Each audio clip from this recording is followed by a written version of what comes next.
نستغفره ونعوذ بالله من شرور أنفسنا ومن سيئات أعمالنا من يهده الله فلا مضل له ومن يضلل فلا هادي له وأشهد أن لا إله إلا الله وحده لا شريك له وأشهد أن محمدًا عبده ورسوله يا أيها الذين آمنوا اتقوا الله حق تقاته ولا تموتن إلا وأنتم مسلمون يا أيها الناس اتقوا ربكم الذي خلقكم من نفس واحدة وخلق منها زوجها وبث منهما رجالا كثيرا ونساء واتقوا الله الذي تساءلون به والأرحام إن الله كان عليكم رقيبا يا أيها الذين آمنوا اتقوا الله وقولوا قولا سديدا يصلح لكم أعمالكم ويغفر لكم ذنوبكم ومن يطع الله ورسوله فقد فاز فوزا عظيما أما بعد فإن خير الحديث كتاب الله وخير الهدي هدي محمد صلى الله عليه وسلم وشر الأمور محدثاتها وكل محدثة بدعة وكل بدعة ضلالة وكل ضلالة في النار أعوذ بالله من الشيطان الرجيم بسم الله الرحمن الرحيم واعتصموا بحبل الله جميعا ولا تفرقوا واذكروا نعمة الله عليكم إذ كنتم أعداء فألف بين قلوبكم فأصبحتم بنعمته إخوانا. محترم حاضرین جمعہ اور پردہ نشین خواتین اسلام، ہر قسم کی تعریف و توصیف، ہر قسم کی بڑائی و کبریائی، ہر قسم کی حمد و ثنا اسی اللہ وحدہ لا شریک خالق کائنات مالک ارض و سما کے لیے لائق و سزاوار ہے، جس اللہ تعالیٰ نے ہمیں اسلام اور ایمان جیسے عظیم نعمتوں سے نوازا. تمام تعریفیں اسی اللہ تعالیٰ کے لیے ہیں جن کئی متعدد اور بے شمار نعمتوں کو ہم استعمال کرتے ہیں. ہم پر اللہ تعالیٰ کی ان گنت اور بے شمار نعمتیں ہیں. درود و سلام کا نزول و تمام انبیاء علیہ السلام پر، خصوصاً ہمارے آخری نبی جناب محمد عربی صلی اللہ علیہ وسلم پر. محترم حاضرین جمعہ، اللہ تبارک و تعالیٰ نے قرآن مجید کے اندر جو احکامات صادر فرمائے ہیں، ان احکامات میں سے ایک اہم حکم یہ ہے، اللہ تعالیٰ نے مسلمانوں کو اس بات کا حکم دیا کہ سب اتحاد کے ساتھ رہیں، سب مل جل کر رہیں، آپس میں اختلاف نہ کریں، اور سب اتحاد سے رہنا، مل جل کر رہنا، اتحاد و اتفاق یہ مسلمانوں کی قوت کی دلیل ہے. اور جب کبھی مسلمانوں کے اندر آپسی اختلافات، آپسی انتشارات، آپس میں فرقہ بندی میں بچ جائیں گے، آپسی اختلافات کے اندر مسلمان اگر مشغول ہو جائیں گے تو یہی چیز ان کی ذلت اور رسوائی کا ذریعہ بنے گی. اللہ تبارک و تعالیٰ نے قرآن مجید کے اندر ارشاد فرمایا وَاعْتَصِمُوا بِحَبْلِ اللَّهِ جَمِيعًا وَلَا تَفَرَّقُوا. اے لوگوں، تم سب مل کر کے اللہ کی رسی کو مضبوطی سے تھام لو، اللہ کی رسی کو مضبوطی سے پکڑ لو. وَلَا تَفَرَّقُوا، آپس میں اختلاف نہ کرو، مختلف گروہ بندیوں میں نہ بچ جاؤ، آپس میں اختلاف نہ کرو. اگر تم ایسا کرو گے تو کیا ہوگا؟ تم کمزور ہو جاؤ گے، تمہاری ہوا اکھڑ جائے گی، تمہاری حیثیت باقی نہیں رہے گی. اور ایک آیت میں اللہ تبارک و تعالیٰ نے ارشاد فرمایا وَلَا تَنَازَعُوا فَتَفْشَلُوا وَتَذْهَبَ رِيحُكُمْ. وَلَا تَنَازَعُوا، تم آپس میں اختلاف نہ کرو، اتحاد کے ساتھ رہو، مل جل کر رہو. اگر تم آپس میں اختلاف کرو گے، اگر تم مختلف فرقے بن کر کے تم زندگی گزارو گے، آپس میں اختلاف کرتے رہو گے تو کیا ہوگا؟ فَتَفْشَلُوا، تو تم کمزور ہو جاؤ گے، تم ناکام ہو جاؤ گے. وَتَذْهَبَ رِيحُكُمْ، تمہاری ہوا اکھڑ جائے گی، تمہاری کوئی حیثیت باقی نہیں رہے گی. جس طریقے سے ہم بائک یا کار ہم استعمال کرتے ہیں، لاکھوں کروڑوں کی ہم کار خریدتے ہیں، جب اس کے اندر سے ہوا نکل جاتی ہے ٹائروں سے تو جو ہے پھر اس کی حیثیت اتنی نہیں رہتی ہے، پھر جب تک کہ دوبارہ ہم اس کو فل نہیں کراتے ہیں۔ تو اسی طریقے سے اگر مسلمان آپس میں انتشار، آپسی اختلاف کا اگر شکار ہو جائیں گے تو مسلمانوں کا روح، مسلمانوں کا دبدبہ، مسلمانوں کی قوت، مسلمانوں کی عظمت، یہ اس کے اندر کمی واقع ہو جائے گی، اور دشمنان اسلام کو ان کے لیے ایک سنہرا موقع بن جائے گا۔ اعداء اسلام اور دشمنان اسلام کو ایک موقع مل جائے گا کہ وہ مسلمانوں کو کمزور کر سکے، مسلمانوں کو آپسی اختلاف میں مشغول کرے اور اپنے مصلحتوں کو پورا کر سکے۔ اسی لیے اللہ کے نبی علیہ السلام نے حدیث کے اندر ارشاد فرمایا، مثل المؤمنین فی توادہم وتراحمہم وتعاطفہم کمثل الجسد الواحد اذا اشتکا له عضو تداعى له سائر الجسد بالسہر والحمى، او کما قال علیہ السلام۔ نبی علیہ السلام نے ارشاد فرمایا، مسلمانوں کی مثال دنیا بھر کے جتنے مسلمان ہیں، چاہے عربی ہوں، چاہے عجمی ہوں، چاہے کالے ہوں، چاہے گورے ہوں، ساری دنیا کے مسلمانوں کی مثال ایسی ہے۔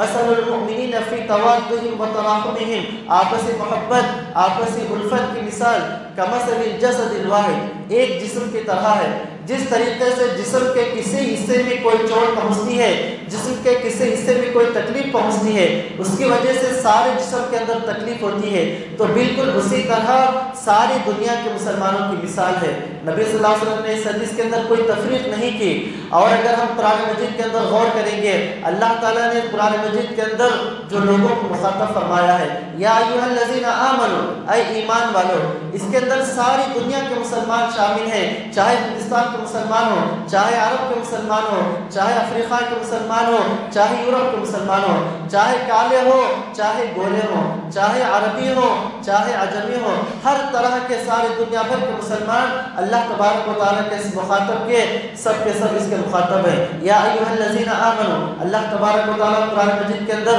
جو احکامات صادر فرماتے ہیں، اللہ تبارک و تعالیٰ یہ احکامات ساری دنیا کے مسلمانوں کے لیے ہوتے ہیں۔ اسی لیے اللہ نے فرمایا، وَإِنَّ هَٰذِهِ أُمَّتُكُمْ أُمَّةً وَاحِدَةً، کہ تمہاری امت محمدیہ ایک ہی امت ہے، ایک ہی ملت ہے۔ اگر ہم آپسی اختلافات میں، آپسی انتشارات میں اگر پڑ جائیں گے تو یہ کمزوری کا سبب ہے، یہ ضعف اور کمزوری کا سبب ہے، جس کی وجہ سے اعداء اسلام مسلمانوں کو کمزور کرنا چاہتے ہیں، مسلمانوں کو اور ذلیل کرنا چاہتے ہیں۔ تو اس دور میں خاص کر کے دور حاضر کے اندر طرح طرح کے فتنے عام ہو چکے ہیں، اسلام پر اور مسلمانوں پر طرح طرح کے شکوک و شبہات ڈھائے جاتے ہیں،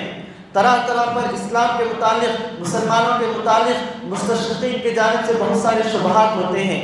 کیا آپ جانتے ہیں دو طرح کے فتنے ہوتے ہیں، ایک فتنہ ہے شہوات کا اور ایک فتنہ ہوتا ہے شبہات کا، اور دشمنان اسلام کی جانب سے یہ دونوں فتنے مسلمانوں پر حملہ کیے جاتے ہیں دو اعتبار سے، یا تو شہوات میں مبتلا کرنے کی کوشش کرتے ہیں یا تو شبہات میں مبتلا کرنے کی کوشش کرتے ہیں۔ اور آج کے دور میں جو کہ ٹیکنالوجی اور موبائل فونز اور لیپ ٹاپس جو کہ ترقی یافتہ دور ہے، آج کے اس دور میں اعداء اسلام یہ چاہتے ہیں کہ فکری طور پر مسلمانوں کے خلاف جنگ کریں، مسلمانوں کے گھروں میں ایسے ایسے اسباب، ایسے ایسے وسائل کو داخل کریں جس کی وجہ سے وہ مشغول ہو جائیں، وہ شہوات میں مبتلا ہو جائیں۔ اسی لیے اللہ تبارک و تعالیٰ نے قرآن مجید کے اندر ارشاد فرمایا کہ جو آدمی اللہ سے ڈرتا ہے اور اپنی خواہشات کو ترجیح دیتا ہے، اپنی خواہشات کو پست کرتا ہے، اپنی خواہشات کو ختم کرتا ہے، ایسے آدمی کو قیامت کے دن کامیابی حاصل ہوگی۔ آج آپ دیکھیے کہ آج کے دور میں دشمنان اسلام کی جانب سے جو طرح طرح کے فتنے پیش کیے جاتے ہیں، آج مسلمان جن فتنوں میں ملوث ہیں، دو طرح کے اہم فتنے ہوتے ہیں۔ ایک شہوات کا فتنہ ہے، اللہ تعالیٰ نے قرآن مجید کے اندر ارشاد فرمایا، ان السمع والبصر والفؤاد كل اولئک کان عنہ مسئولا، بے شک تمہارے کان، تمہارے آنکھ اور جسم کے جتنے بھی اعضاء ہیں، ان تمام اعضاء کے متعلق قیامت کے دن تم سے سوال کیا جائے گا۔ قیامت کے دن تم سے پوچھا جائے گا کیا ہم نے ہمارے ہاتھوں کا صحیح استعمال کیا، کیا ہم نے ہماری آنکھوں سے غلط چیزیں دیکھی، غلط تصویریں دیکھی، کیا ہم نے اپنے پیروں کا صحیح استعمال کیا، کیا ہم نے ان اعضاء کا استعمال اللہ کی عبادت میں کیا یا مباح چیزوں میں کیا، یا ہم نے ان اعضاء کا استعمال اللہ کی نافرمانی، اللہ تعالیٰ کی معصیت میں کی۔ ہم میں سے ہر آدمی آدمی نگہبان ہے، ہم میں سے ہر آدمی محافظ ہے، اور قیامت کے دن ہر آدمی سے پوچھا جائے گا۔ اسی لیے حضرت علی رضی اللہ تعالیٰ عنہ کہا کرتے تھے فَإِنَّ الْيَوْمَ عَمَلٌ وَلَا حِسَابٌ وَغَدًا حِسَابٌ وَلَا عَمَلٌ۔ اس سے پہلے انہوں نے کہا ارتحلت الدنیا مدبرہ وارتحلت الآخرة مقبلہ وَلِكُلِّ وَاحِدٍ مِّنْهُمَا بَنُونَ فَكُونُوا مِنْ أَبْنَاءِ الْآخِرَةِ وَلَا تَكُونُوا مِنْ أَبْنَاءِ الدُّنْيَا فَإِنَّ الْيَوْمَ عَمَلٌ وَلَا حِسَابٌ وَغَدًا حِسَابٌ وَلَا عَمَلٌ۔ حضرت علی رضی اللہ تعالیٰ عنہ نے کہا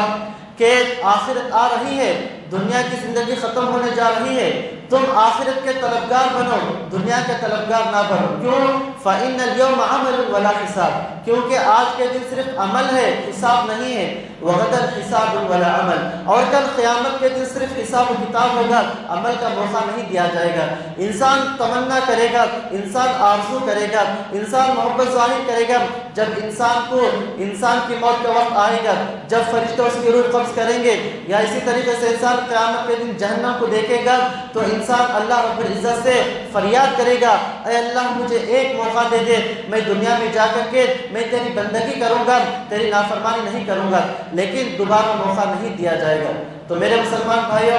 آج کے اس دور میں ہمیں ضرورت اس بات کی ہے کہ ہم سب اتحاد و اتفاق کے ساتھ رہیں، سارے مسلمان آپس اتحاد و اتفاق کے ساتھ رہیں۔ اللہ کے نبی علیہ السلام نے ارشاد فرمایا ید اللہ علی الجماع،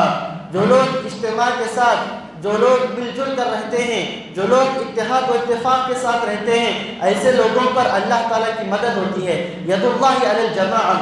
اگر ہم تاریخ کا مطالعہ کریں گے، اگر ہم سیرت کا مطالعہ کریں گے تو مسلمانوں کی ابتدائی دور میں انہیں جو کامیابی حاصل ہوئی تھی، انہیں فتح و نصرت حاصل ہوئی تھی، اس کے پیچھے کیا راز تھا، اس کے پیچھے کیا چیزیں چھپی ہوئی تھی؟ اگر ہم غور کریں گے دو چیزیں ہمارے سامنے آئیں گی، ایک ان کا ایمان اور اعمال صالحات، اور دوسری چیز مسلمانوں کا اتحاد و اتفاق، ہمارے اسلاف کا اتحاد و اتفاق، ان کے اتحاد و اتفاق کی وجہ سے، ان کے مضبوط ایمان کی وجہ سے اللہ تبارک و تعالیٰ نے انہیں جنگوں میں فتح اور نصرت کامیابی سے ہمکنار فرمایا۔ ان کی تعداد کم ہونے کے باوجود بھی اللہ تبارک و تعالیٰ نے انہیں بڑے بڑے لشکروں پر اللہ تعالیٰ نے فتح اور نصرت سے نوازا تھا۔ اللہ تعالیٰ نے قرآن مجید کے اندر ارشاد فرمایا وَلَا تَهِنُوا وَلَا تَحْزَنُوا وَأَنْتُمُ الْأَعْلَوْنَ إِن كُنتُم مُؤْمِنِينَ، اے لوگوں تم غم نہ کرو، کمزور نہ ہو جاؤ۔ وَأَنْتُمُ الْأَعْلَوْنَ إِن كُنتُم مُؤْمِنِينَ، تم ہی سر بلند رہو گے، تم ہی کو کامیابی حاصل ہوگی۔ ان کنتم مؤمنین، اگر تم مومن رہو، اگر تمہارے اندر حقیقی ایمان ہے، جیسا ایمان تم سے طلب کیا گیا ہے ویسا ایمان اگر تمہارے اندر ہے، اللہ تبارک و تعالیٰ تمہیں کامیابی عطا فرمائیں گے۔ دنیا کے حالات کیسے بھی ہوں، دنیا کے اندر اعداء اسلام کی سازشیں، دشمنان اسلام کی سازشیں کیسی بھی ہوں، کتنی بھی کیوں نہ ہو، کتنی بھی خطرناک کیوں نہ ہو، اللہ تبارک و تعالیٰ تمہیں فتح اور نصرت عطا فرمائے گا۔ شرط یہ ہے کہ ہم اتحاد و اتفاق کے ساتھ رہیں اور ہمارے اندر اس طرح کا ایمان ہو جیسے ہم سے طلب کیا گیا ہے۔ وعد اللہ الذین آمنوا وعملوا الصالحات منکم لیستخلفنہم فی الارض کما استخلف الذین من قبلہم، اللہ تعالیٰ کا وعدہ ہے، اور اللہ تعالیٰ اپنے وعدے میں کبھی بھی اللہ تعالیٰ خلاف ورزی نہیں فرماتے ہیں۔ اللہ کا وعدہ ہے وعد اللہ الذین آمنوا منکم وعملوا الصالحات، اللہ تعالیٰ کا وعدہ ہے تم میں سے جو لوگ ایمان والے ہیں اور جو نیک عمل کرتے ہیں، اللہ کا کیا وعدہ ہے لَيَسْتَخْلِفَنَّهُمْ فِي الْأَرْضِ، اللہ تعالیٰ زمین پر تمہیں خلافت عطا کرے گا، اللہ زمین میں تمہیں حکومت عطا کرے گا، اللہ تعالیٰ زمین کا تمہیں خلیفہ بنائے گا۔ لَيَسْتَخْلِفَنَّهُمْ فِي الْأَرْضِ كَمَا اسْتَخْلَفَ الَّذِينَ مِن قَبْلِهِمْ، جس طریقے سے تم سے پہلے والے لوگوں پر اللہ تعالیٰ نے انہیں خلافت عطا کی تھی۔ اور اللہ تعالیٰ کا وعدہ پورا کرنے کے لیے ہمارے اندر دو چیزیں پائی جانی ضروری ہے، ایمان اور نیک اعمال۔ ہم اپنے آپ کا جائزہ لیں، کیا آج ہمارے اندر ویسا ایمان ہے جیسا ایمان ہم سے طلب کیا گیا ہے؟ کیا ہم اعمال صالحہ کے اندر، نیک اعمال کے اندر ہم اس طرح ہم بڑھ چڑھ کر کے حصہ لیتے ہیں؟ کیا ہم فرائض کو انجام دیتے ہیں؟ کیا ہم محرمات سے بچتے ہیں؟ کیا ہم کما حقہ مسلمان ہیں؟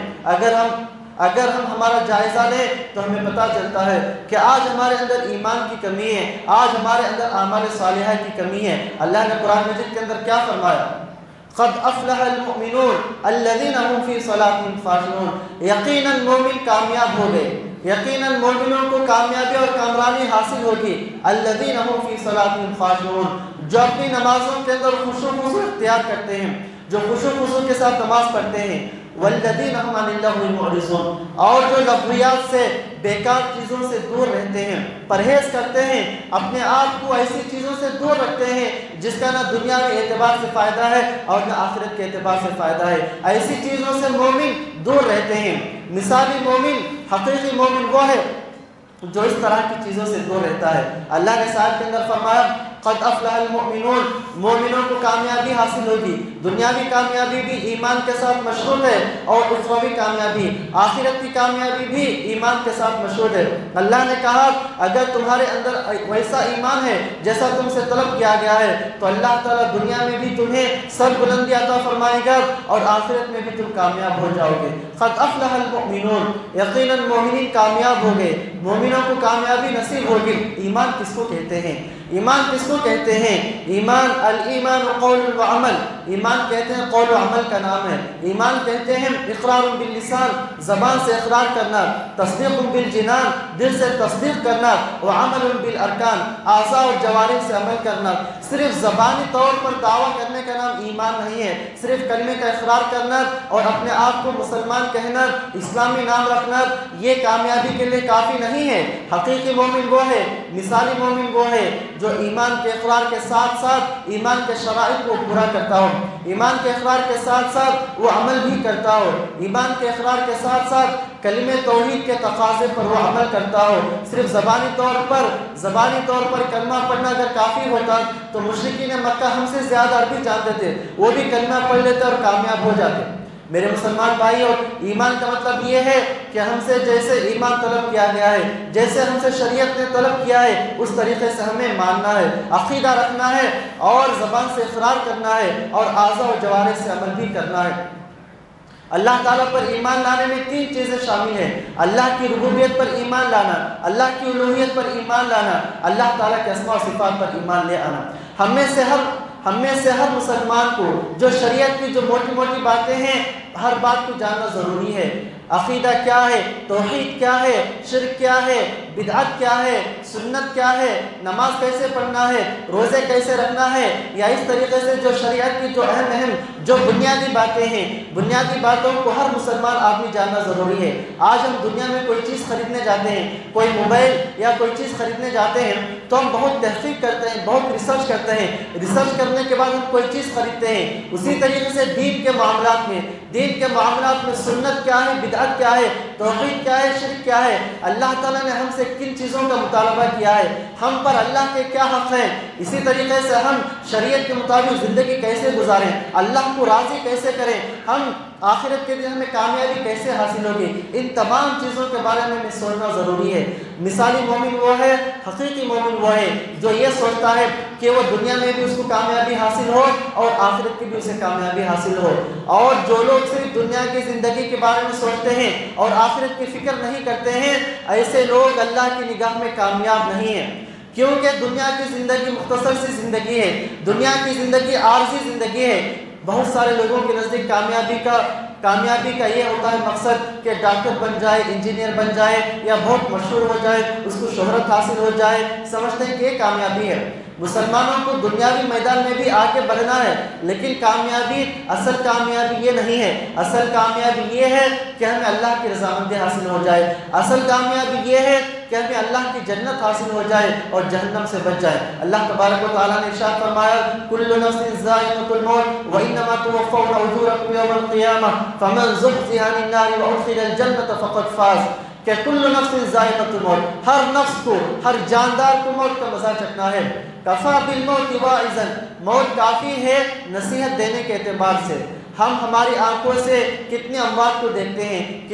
ہماری کانوں سے کتنی موت کی خبر ہم سنتے ہیں، لیکن اس کے باوجود بھی ہمارا دل نرم نہیں ہوتا ہے، اس کے باوجود بھی ہم عبرت حاصل نہیں کرتے ہیں، اس کے باوجود بھی ہم یہ فکر نہیں کرتے ہیں کہ ہمیں بھی قبر میں جانا ہے، ہمیں بھی اس مرحلے سے گزرنا ہے، ہمیں بھی برزخ کے مرحلے سے گزرنا ہے، ہمیں بھی آخرت کے مرحلے میں جانا ہے، اور اصل کامیابی آخرت کی کامیابی ہے۔ اللہ تعالیٰ نے فرمایا کل نفس ذائقۃ الموت وانما توفون اجورکم یوم القیامہ، اے لوگوں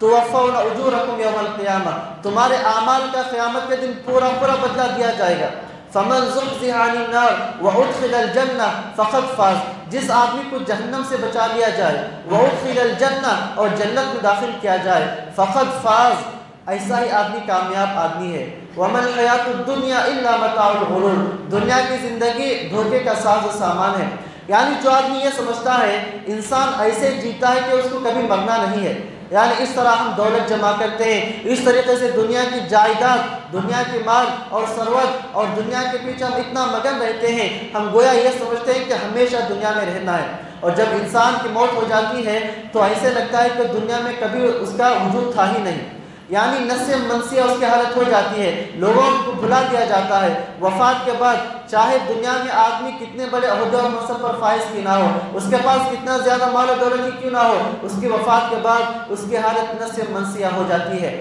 تو اللہ تعالیٰ کی نگاہ میں، اللہ تعالیٰ کے نزدیک کامیاب آدمی وہ ہے جسے قیامت کے دن کامیابی حاصل ہو جائے۔ تو اس لیے ہمیں سے ہر مسلمان کو یہ سوچنا چاہیے کہ ہم دنیا میں کیسے کامیاب ہوں، ہم آخرت میں کامیابی کیسے حاصل ہوگی، دنیا کی کامیابی حاصل کرنے کے کیا اصول و ضوابط ہیں، آخرت کی کامیابی حاصل کرنے کے کیا اصول و ضوابط ہیں، وہ کون سی چیزیں ہیں جن چیزوں پر عمل کر کے ہمیں دنیا اور آخرت کی کامیابی حاصل ہوتی ہے۔ تو میرے مسلمان بھائیوں، سورہ مومنون کے اندر اللہ نے سب سے پہلے فرمایا قد افلح المؤمنون، کہ تحقیق کے مومن کامیاب ہو گئے۔ اور مومن ایمان کہتے ہیں، اللہ پر ایمان لانے میں تین چیزیں شامل ہیں، اللہ کی ربوبیت پر ایمان لانا، اللہ کی الوہیت پر ایمان لانا، اللہ کے اسماء و صفات پر ایمان لانا۔ اللہ تعالیٰ ہمارا رب ہے، اللہ تعالیٰ ہمارا خالق ہے، اللہ تعالیٰ ہمارا مالک ہے، اللہ تعالیٰ مدبر ہے، اللہ تعالیٰ کے ہاتھ میں ہر چیز کا اختیار ہے، نفع و نقصان کا اختیار صرف اللہ تعالیٰ کے ہاتھ میں ہے، اولاد دینا نہ دینا صرف اللہ تعالیٰ کے اختیار میں ہے، بیماری دینا شفا دینا صرف اللہ تعالیٰ کے اختیار میں ہے۔ بیدہ ملکوت کل شیء، اللہ تعالیٰ کے ہاتھ میں ہر چیز کی بادشاہت ہے، ہر چیز کا اختیار اور اقتدار صرف اللہ تعالیٰ کے ہاتھ میں ہے۔ اور دوسری چیز اللہ پر ایمان لانے میں دوسری چیز جو واجب ہوتی وہ ہے اللہ کی الوہیت پر ایمان لانا، توحید الوہیت پر ایمان لانا، ہر طرح کی عبادتوں کو صرف اللہ کے لیے انجام دینا، ہر طرح کی عبادتیں، چاہے قولی عبادتیں ہوں، چاہے فعلی عبادتیں ہوں، چاہے قلبی عبادتیں ہوں۔ ہم جو عبادتیں انجام دیتے ہیں تین طرح کی عبادتیں ہیں، کچھ عبادتوں کو ہم زبان سے ادا کرتے ہیں، قرآن مجید کی تلاوت کرنا، ذکر و اذکار کرنا، یا اور بھی بہت ساری عبادتیں ہیں جو قولی عبادتیں ہیں۔ کچھ عبادتیں جن کا تعلق دل سے ہوتا ہے، جیسے اخلاص کا تعلق دل سے ہوتا ہے، اسی طریقے سے اللہ سے امید کرنا، اللہ سے ڈرنا، اللہ پر امید رکھنا، ان تمام چیزوں کا دار و مدار دل سے ہوتا ہے۔ کچھ عبادتیں ایسی ہوتی ہیں جن عبادتوں کو ہم اپنے اعضاء اور جوارح سے ادا کرتے ہیں، نماز پڑھنا یا حج کرنا یا اس طرح کی عبادتیں جنہیں ہم اپنے اعضاء اور جوارح سے ادا کرتے ہیں۔ تو توحید الوہیت کا مطلب کہ ہر طرح کی عبادت صرف اللہ تعالیٰ کے لیے انجام دینا، رکوع کرنا صرف اللہ کے لیے، سجدہ کرنا، دعا کرنا، مدد طلب کرنا ہے تو صرف اللہ تعالیٰ کی ذات سے مدد طلب کرنا ہے، اور خوف، امید، رجا، توکل یا اس طرح کی جتنی بھی عبادتیں ہیں ان تمام عبادتوں کو صرف ایک اللہ کے لیے انجام دینا۔ حقیقی مسلمان وہ ہے، حقیقی مومن وہ ہے، قل ان صلاتی و نسکی و محیایا و مماتی للہ رب العالمین، میری نماز، میرا روزہ، میری قربانی، میرا مرنا، میرا جینا، یعنی ایک حقیقی مومن کی تمام عبادتیں صرف ایک اللہ کے لیے ہیں، صرف ایک اللہ تعالیٰ کے لیے انجام دینا ہے۔ اور تیسری چیز اللہ پر ایمان لانے میں تیسری چیز جو شامل ہے توحید اسماء و صفات، اللہ تعالیٰ کے اچھے اچھے نام ہیں، اللہ تعالیٰ کے صفات ہیں۔ اللہ نے قرآن مجید کے اندر ارشاد فرمایا وَلِلَّهِ الْأَسْمَاءُ الْحُسْنَى فَادْعُوهُ بِهَا وَذَرُوا الَّذِينَ يُلْحِدُونَ فِي أَسْمَائِهِ، اللہ تعالیٰ کے اچھے اچھے نام ہیں، تم اللہ کو ناموں کے ذریعے سے پکارو، اور جو لوگ اللہ کے نام میں الحاد کرتے ہیں، کج روی کرتے ہیں، جو انکار کرتے ہیں یا تحریف کرتے ہیں یا تعطیل کرتے ہیں، اللہ کے ناموں اور اسماء و صفات کا جو انکار کرتے ہیں یا تعویل کرتے ہیں یا کیفیت بیان کرتے ہیں، یہ سب غلط منہج ہے، یہ درست منہج نہیں ہے۔ اللہ نے یہ حکم دیا کہ ان لوگوں کو چھوڑ دو جو اللہ کے اسماء و صفات میں کج روی اختیار کرتے ہیں، جن کا منہج غلط ہے۔ تو میرے مسلمان بھائیوں، کامیابی کے لیے ضروری ہے کہ ہمارا ایمان ویسے ہو جیسے طلب کیا گیا ہے، اور ایمان زبان سے اقرار کرنا اور عمل کرنا، اور ایمان کے اندر جو چیزیں شامل ہیں اللہ کی ربوبیت پر ایمان لانا، اللہ کی الوہیت پر ایمان لانا، اور اللہ رب العالمین کے اسماء و صفات پر ایمان لانا۔ آگے اللہ نے فرمایا قد افلح المؤمنون الذین هم فی صلاتهم خاشعون، جو اپنی نمازوں کے اندر خشوع و خضوع اختیار کرتے ہیں، یعنی اللہ کے سامنے عاجزی کے ساتھ کھڑے ہوتے ہیں، انکساری کے ساتھ کھڑے ہوتے ہیں اور یکسوئی کے ساتھ نماز پڑھتے ہیں۔ آج ہمارا جائزہ لیں کہ کیا ہماری نمازیں خشوع و خضوع پر مبنی ہیں یا نہیں ہیں۔ ہم میں سے ہر آدمی اپنے آپ کا حساب و کتاب لے، ہم نماز کے لیے کھڑے ہوتے ہیں شروع سے آخر تک، کیا ہم خشوع و خضوع کے ساتھ ہم نمازیں انجام دیتے ہیں یا نہیں؟ اگر نہیں ہے تو ہم میں سے ہر آدمی کوشش کرے کہ خشوع و خضوع کے ساتھ نماز پڑھے، ہم ایسی نماز پڑھیں گویا ہم نماز میں اللہ کو دیکھ رہے ہیں، یا ہم یہ تصور کریں اللہ تعالیٰ ہمیں دیکھ رہا ہے۔ خشوع و خضوع یکسوئی کے ساتھ ہم نماز پڑھیں۔ جب ہم نماز پڑھتے ہیں یا نماز کے اندر جو وسوسے آتے ہیں، اس کی دو شکلیں ہوتی ہیں۔ ایک شکل، ایک آدمی شروع سے لے کر کے آخر تک اس کو وسوسے آئے یا وہ ادھر ادھر کی چیزیں وہ سوچتا رہے، شروع سے آخر تک ایک آدمی نماز کے اندر ادھر ادھر کی چیزیں اگر سوچتا رہے گا تو علماء نے کہا ایسے آدمی کی نماز قبول نہیں ہے۔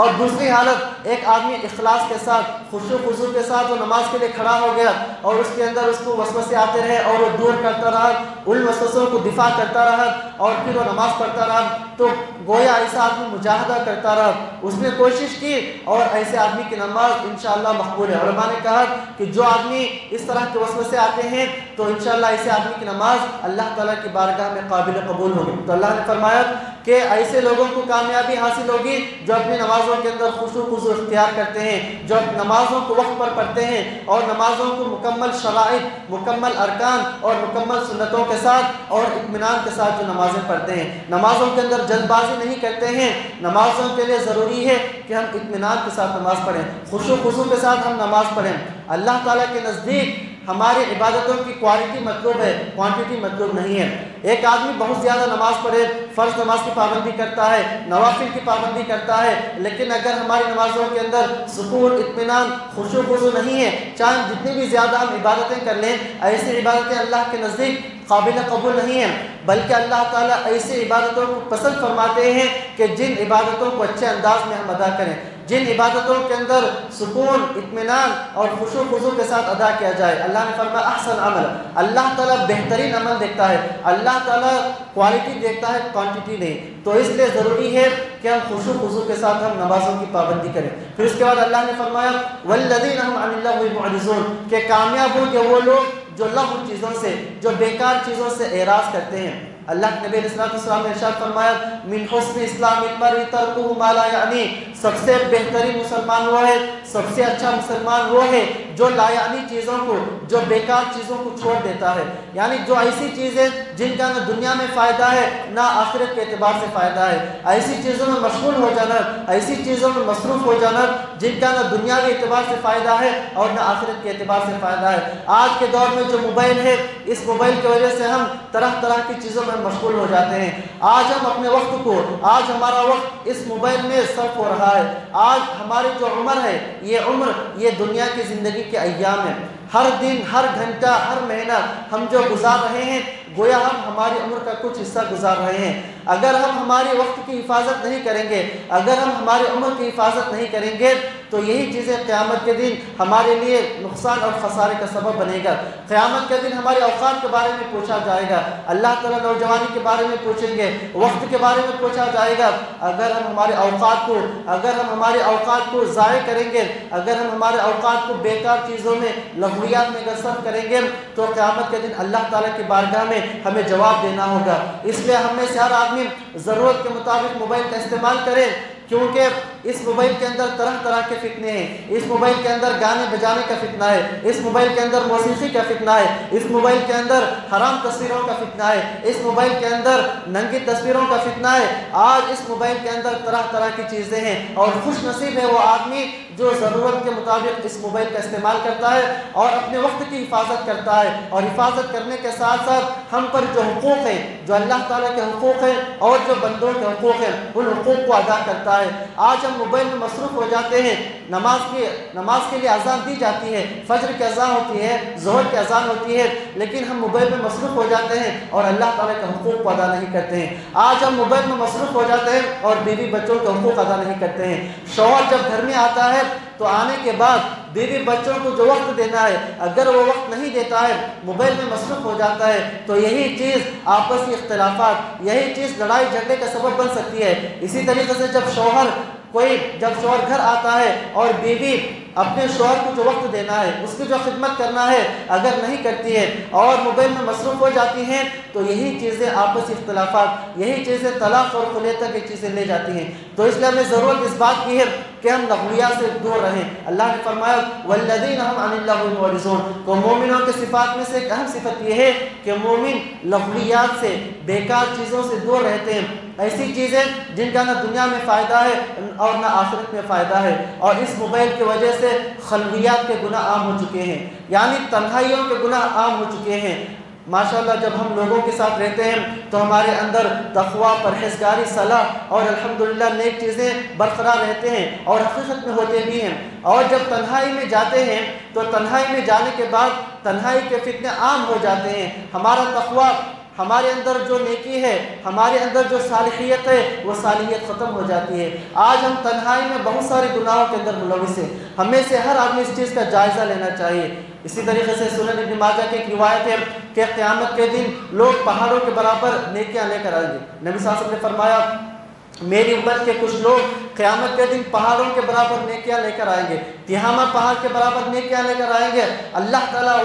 ان نیکیوں کو ذرات کی طرح بنا کر کے اڑا دیں گے، ان نیکیوں کا انہیں فائدہ نہیں ہوگا۔ نبی صلی اللہ علیہ وسلم سے پوچھا گیا اللہ کے نبی صلی اللہ علیہ وسلم یہ کون لوگ ہیں؟ اللہ کے نبی صلی اللہ علیہ وسلم نے فرمایا یہ تمہارے بھائی ہیں، یہ تمہاری طرح تہجد کی نماز کی پابندی کریں گے، یہ تمہاری طرح وہ اعمال صالحہ میں آگے بڑھیں گے، لیکن جب وہ اذا خلو بمحارم اللہ انتہکوها، جب وہ تنہائی میں ہوتے ہیں، جب وہ اکیلے ہوتے ہیں تو اللہ کی حرام کردہ چیزوں کو اپناتے ہیں، وہ اللہ کے حرام کردہ چیزوں میں ملوث ہو جاتے ہیں اور حرام چیزوں میں مبتلا ہو جاتے ہیں۔ قرآن مجید میں اللہ نے فرمایا یستخفون من الناس ولا یستخفون من اللہ، لوگوں سے چھپتے ہیں لیکن اللہ سے نہیں چھپتے۔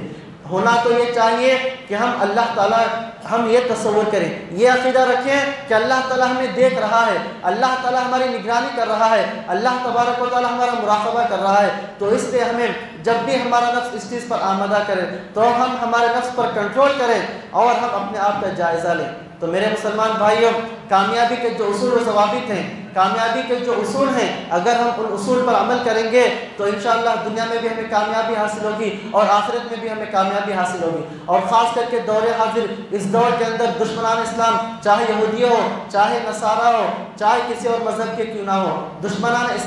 اسلام کو کمزور کرنا چاہتے ہیں، دشمنان اسلام اور مسلمانوں کو ٹھیس اور مسلمانوں کو نقصان پہنچانا چاہتے ہیں۔ تو ایسے وقت ہم مسلمانوں کی یہ ذمہ داری بنتی ہے کہ ہم سب اتحاد و اتفاق کا ثبوت دیں، سارے مسلمان، ساری دنیا بھر کے مسلمان اتحاد و اتفاق کا ثبوت دیں۔ اسی لیے نبی صلی اللہ علیہ وسلم نے حدیث میں فرمایا کہ کسی مسلمان پر کوئی فضیلت نہیں ہے، کسی عربی کو اجمی پر فضیلت نہیں ہے، کسی کالے مسلمان کو گورے مسلمان پر جو ہے کوئی فضیلت نہیں ہے، کسی مالدار کو غریب پر کوئی فوقیت اور فضیلت نہیں ہے۔ اگر فضیلت ہے تو تقوی کی بنیاد پر ہے، الا بالتقوی، یعنی اسلام کے اندر سب برابر ہیں۔ تو آج ہم پر یہ ذمہ داری عائد ہوتی ہے کہ ہم اتحاد و اتفاق کا ثبوت دیں اور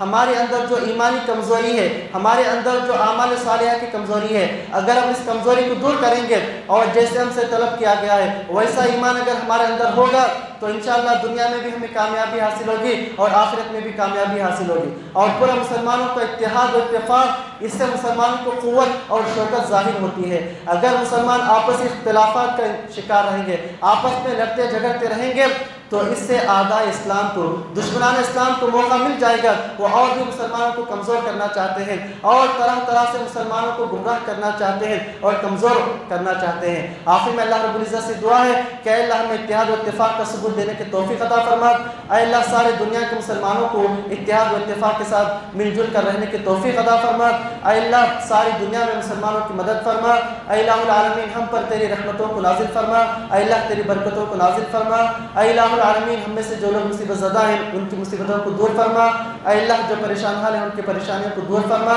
اے اللہ جو بیمار ہیں انہیں شفائے کاملہ عاجلہ نصیب فرما، اے اللہ ہمارے کاروبار میں برکتوں کو نازل فرما، اے اللہ ہمارے گھروں میں تیری رحمتوں کو نازل فرما، اے الہ العالمین ہمیں دنیا اور آخرت میں کامیابی عطا فرما۔ ربنا آتنا فی الدنیا حسنہ وفی الآخرۃ حسنہ وقنا عذاب النار۔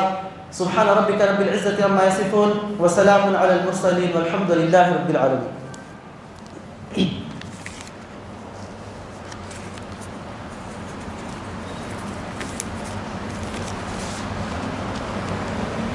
إن الحمد لله نحمده ونستعينه ونستغفره ونعوذ بالله من شرور أنفسنا ومن سيئات أعمالنا، من يهده الله فلا مضل له ومن يضلل فلا هادي له، وأشهد أن لا إله إلا الله وحده لا شريك له، وأشهد أن نبينا محمدا عبده ورسوله، فقد أمركم الله بأمر بدأ بنفسه وسنى بملائكة قدسه وسلس بكم عباد الله، فقال عز من قائل عليما إن الله وملائكته يصلون على النبي يا أيها الذين آمنوا صلوا عليه وسلموا تسليما اللهم صل على محمد وعلى آل محمد كما صليت على إبراهيم وعلى آل إبراهيم إنك حميد مجيد اللهم بارك على محمد وعلى آل محمد كما باركت على إبراهيم وعلى آل إبراهيم إنك حميد مجيد بارك